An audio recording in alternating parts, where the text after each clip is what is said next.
हमारे पाकिस्तान में एक बहुत ज्यादा देखा जाने वाला दरख्त जिसको हम सफेदा कहते हैं, इसको यूकलिप्टस के नाम से भी हम याद करते हैं।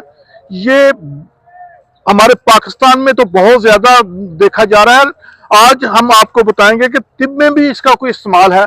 तो ये तिब्बी लिहाज से इसके पत्ते जो हैं वो हम अक्सर इस्तेमाल करते हैं। इसका ऑयल भी आता है जिसको हम यूकलिप्टस ऑयल के नाम से याद करते हैं, और ये मार्केट से आम मिल जाता है।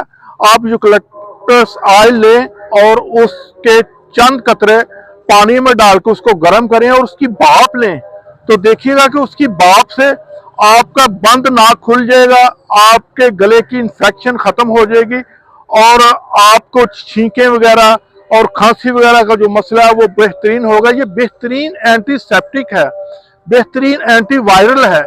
इसको इस्तेमाल करें। अगर आपको यूकलिप्टस ऑयल मार्केट से नहीं मिलता तो आप इसके ये देखें, ये पत्ते ले लें, इसके चंद पत्ते लें, इसको अच्छी तरह तोड़ बोड़ के मसलें और इसको पानी में डाल के अच्छी तरह उबाल लें। जब ये उबल जाए तो इसको जैसे आम भाप लेते हैं आप, आम तरीका घरों में, उस तरह इसकी भाप लें। चेहरे पे कपड़ा करके देशकी को नीचे रख लें और इसकी भाप लें, तो नज़ला, जुकाम, गले की इन्फेक्शन, सांस की तंगी के लिए ये बेहतरीन भाप है। इस्तेमाल करें और हमें अपनी दुआ में याद रखिएगा। प्रोफेसर हकीम मियां मोहम्मद खलील, लाहौर।